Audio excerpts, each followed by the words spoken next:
I got a llama in a minecart. Ha ha ha ha ha. I steal your llama, sir.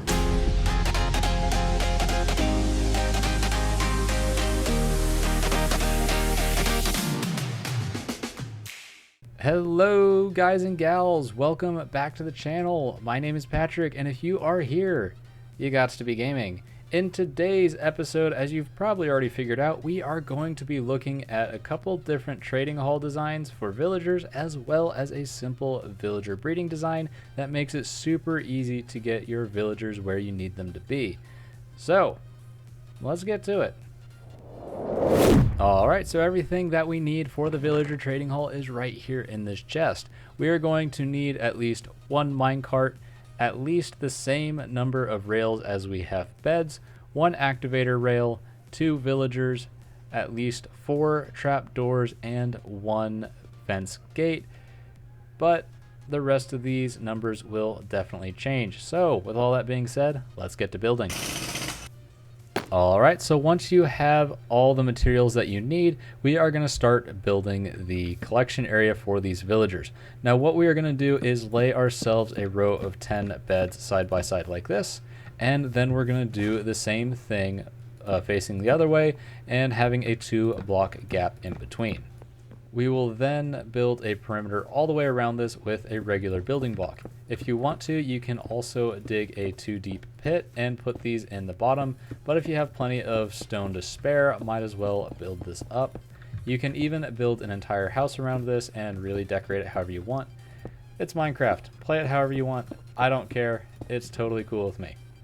Now once we have that building block perimeter, we are going to take the fences and go all the way around, so those villagers cannot get out. Now one important thing for this is we are going to leave a 2-wide gap in those building blocks on one of the sides like this, and then we're going to build 2 more out from there. Now we can either leave the gap or build it out like this. Either way works, it does not matter. Now once we have those there, we are going to build a little area like this with a 1-wide gap in the middle. This is where our gate is going to go. Once we have all of this in place, the next thing we need to do is start laying down our rails. So what we need to do is put our activator rail right in front of the gate like this, and then string our rails all the way around through this middle section and back towards that activator rail, so then we can get full coverage with our minecarts. If it turns like that, just replace that rail and it is good to go. Now what this will allow us to do is take ourselves that minecart that we were using and place it down and give it a nice little push, and then we can collect our villagers. So before we move on to the next step of actually making the breeding area, one thing that we do need to do is make sure that the villagers cannot get out of this area. So the easiest way to do that is by placing a block on top of that rail and then another block on top of it like that. Break the bottom block and then take one of those trapdoors and place it on the bottom. We're going to place another trapdoor right next to it like this, and that will keep all the adult villagers from being able to get out of this area, but you can still push them through with that minecart. So once we have this area built, we can actually start working on the villager breeding area. So what we're going to do is come to the opposite side that we put the gate and put ourselves 2 slabs down like that. It doesn't matter what type of slab you use, but a slab is needed. Then we're going to build a 3 long and 2 wide section like this, and then we're going to come out 3 off of each side like this and make ourselves a 6x6 little pad up here.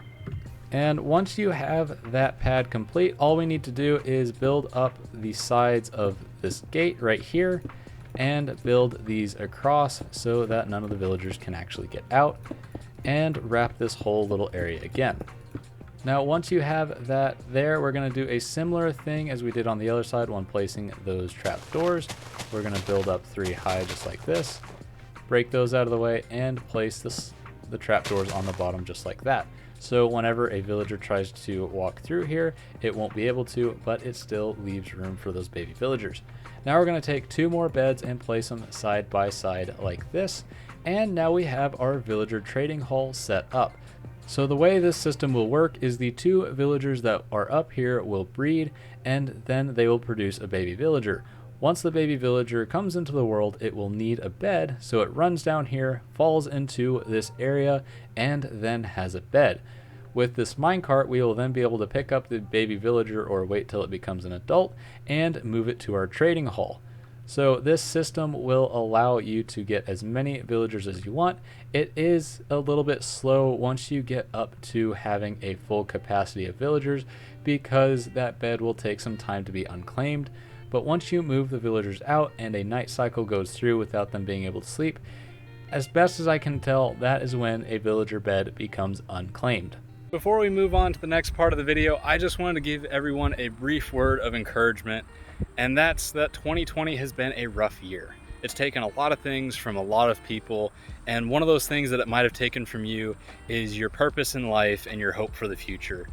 And if that's the case for you and you're being greeted with fear and anxiety every morning, I want to assure you that there is still hope for your future, and there is still joy that can be found there. You just need to know where to look. I know you're here for a Minecraft tutorial video, but if you have a heartbeat, you deserve joy and you deserve hope.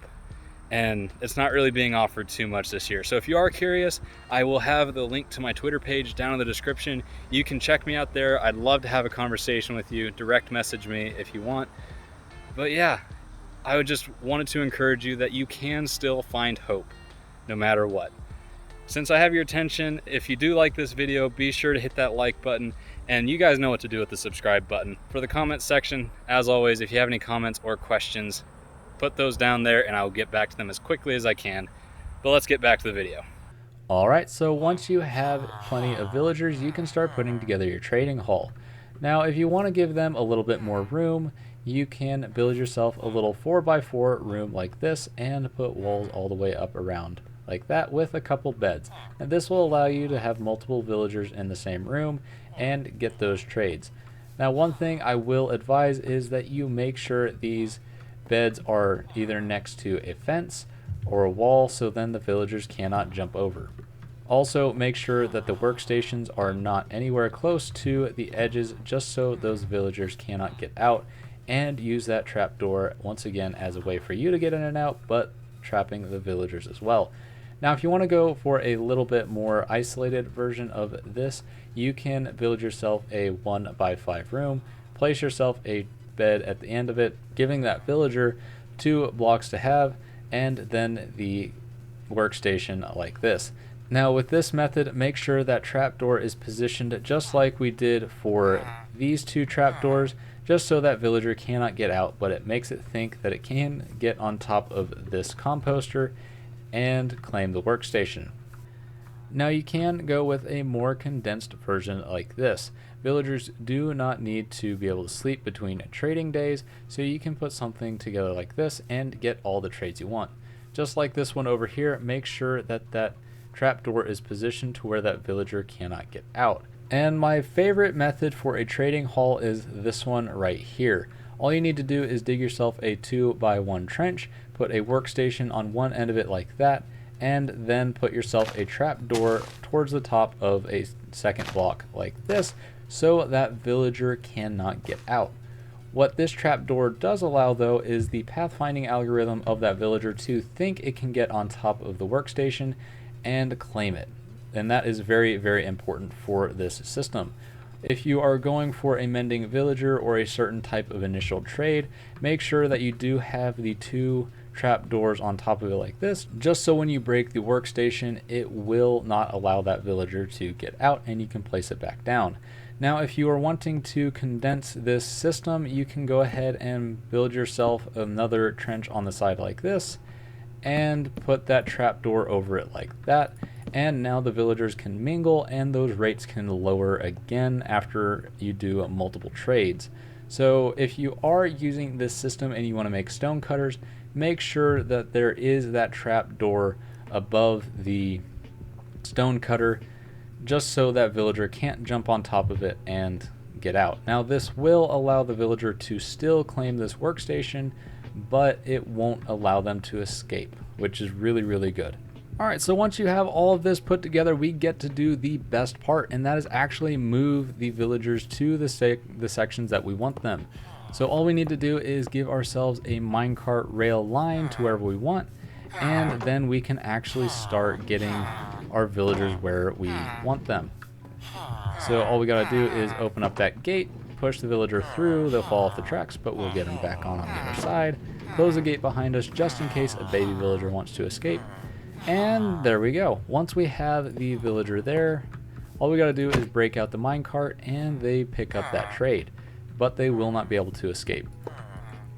Now for the narrow trading hall, make sure that when you have the villager in the minecart, they stay there until you put down the workstation. Otherwise they will be able to escape, and unfortunately they're kind of hard to catch if you don't have them in a condensed area like this. And like I said, once we have the villager in here, we just need to make sure that composter or whatever workstation is down, and make sure you have that little trap door there just in case this doesn't actually work and they can't claim the workstation, which for some reason this guy isn't working. Alright, well this method kind of stinks anyway. I really don't like it. I much prefer these other workstations because it fits a little bit easier and it's a lot less contrary. For the last version of the trading hall, it's actually easier if we do not have the workstation in the hole yet. All we got to do is make sure that rail is going down to the bottom just like I showed you. And we just give this guy another push. And off he goes. So once a villager gets to the hole, all they'll do is slip to the bottom like that. We can break out our rails like this and make sure that there is the other trap door above this villager just so they can't escape, and then we'll get rid of that minecart. Once the villager is trapped, we can just push them to one side like this.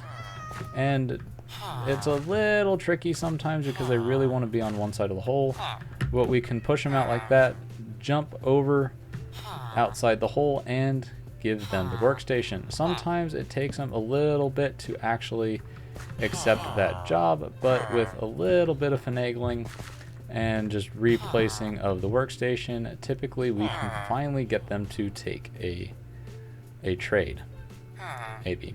If it doesn't work, give them another workstation and try again. Why? There we go. He finally took it. There we go. Alright, become a farmer. Alright, so sometimes it takes a little bit of finagling to get them to actually take the trade, but it is super easy to move these guys wherever you want them. They will still be able to make eye contact, so they will get those trades back down to their normal levels if you just trade the living bejeebies out of them. Alright, so this is how you put together a villager, breeder, and trading hall system. You can use whatever system you like. If you want to go a little bit more decorative route, you can use the large room system, or if you want to stay very well organized, this little 2x1 hole system, I don't even know what to call it, is a very good way to stay organized, because you could do a massive row of farmers and then a massive row of toolsmiths and then weaponsmiths and keep it very, very organized in a grid-like fashion, which I really, really like. If you do have any questions at all, be sure to leave those in the comment section, and also I would really like to see what you guys put together with this tutorial. So if you want to send me a screenshot, you can find me on Twitter at YouGotsToBe. I think it'd be really, really cool to see what you guys put together with this. Also, if you did like this video, be sure to drop a like. And if you have been enjoying the content that I've been putting out and you want to see more of it, be sure to hit that subscribe button and turn notifications on so YouTube can pass on the word to you whenever another one of my video comes out. But thanks again for dropping by and watching this video. I hope you are all having a very blessed day. But as usual, I gots to go.